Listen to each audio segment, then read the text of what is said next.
જય માતાજી, જય સાળંગપુર દાદા, જય શ્રી કૃષ્ણ, ઓમ નમઃ શિવાય અને જય સ્વામિનારાયણ। કેમ છો બધા?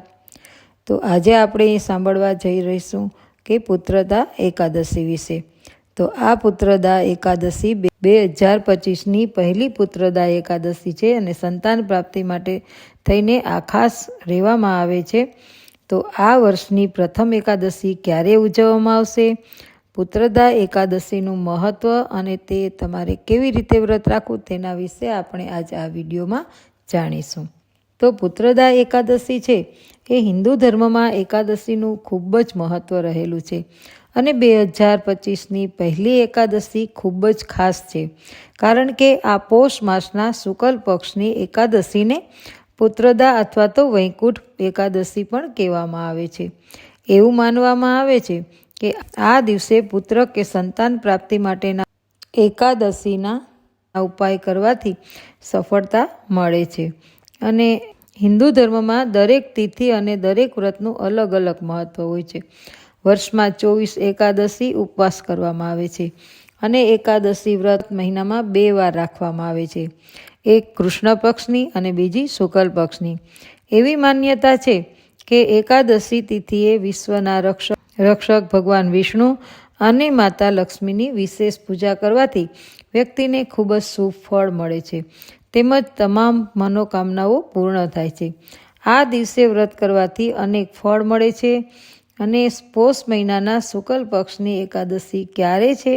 તો વર્ષની પ્રથમ એકાદશી એટલે કે પુત્રદા એકાદશી।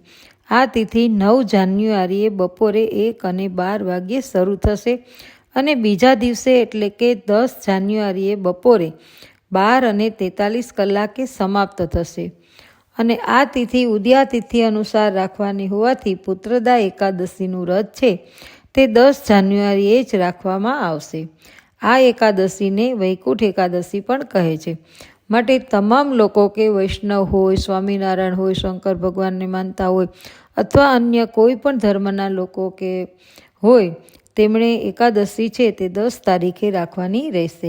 હવે પુત્રદા એકાદશીનું મહત્ત્વ જોઈએ તો શાસ્ત્ર અનુસાર પોષ પુત્રદા એકાદશી વ્રત છે એ પુત્ર પ્રાપ્તિ માટે રાખવામાં આવે છે। એવા દંપતી કે જેને સંતાન પ્રાપ્તિ થતી નથી તેઓએ આ વ્રતને નિશ્ચિતપણે રાખવું જોઈએ। પુત્રદા એકાદશીના દિવસે વ્રત રાખવાથી અને ભગવાન વિષ્ણુની પૂજા કરવાથી સંતાન પ્રાપ્તિ થતી હોય છે। પુત્રદા એકાદશીના દિવસે ભગવાન વિષ્ણુ સાથે લક્ષ્મીજીની પણ આરાધના કરવી। ધાર્મિક માન્યતા છે કે આ વ્રતને કરવાથી ભગવાન વિષ્ણુની કૃપા મળે છે અને સંતાન પ્રાપ્તિ થાય છે। તો આ વ્રત છે કેવી રીતે રાખવું? તો કે એકાદશી વ્રતના દિવસે અનાજનું સેવન કરવું નહીં। એકાદશીનો વ્રત કરનાર અને રાખનારને પણ ચોખ્ખા ખાવાની મનાઈ છે। એકાદશીના દિવસે વાળ, નખ અને દાઢી કાપવાની ભૂલ ન કરવી। એકાદશીના દિવસે બ્રાહ્મણોને દાન કરવું જોઈએ। એકાદશી વ્રત પારણા કર્યા પછી અનાજનું દાન કરવું શુભ માનવામાં આવે છે। એકાદશીને પારણા છે તે બીજે દિવસે કરવાના રહેશે। તો હવે પછીનો વિડીયો છે ને એ હું એમાં તેમનો એકાદશીનું મહત્ત્વ, કોણે કોણે એકાદશી કરવી જોઈએ, કેવી રીતે કરવી જોઈએ, જો ન કરી શકો તો શું, અને કથા અને તેનું મહાત્મય આના પછીના વિડીયોમાં હું મૂકીશ, તો આપ જોયા વગર અચૂક જોજો।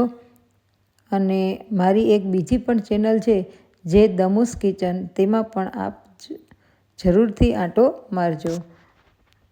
અને જો તમને આ વિડીયો પસંદ આવ્યો હોય તો વિડીયોને લાઈક કરજો, શેર કરજો અને મારી ચેનલ જો તમે પહેલી જ વાર જોઈ રહ્યા હોય તો ચેનલને સબસ્ક્રાઈબ કરી દેજો। ફરી મળીશું આ જ પુત્રદા એકાદશી વિશે બીજા દિવસે।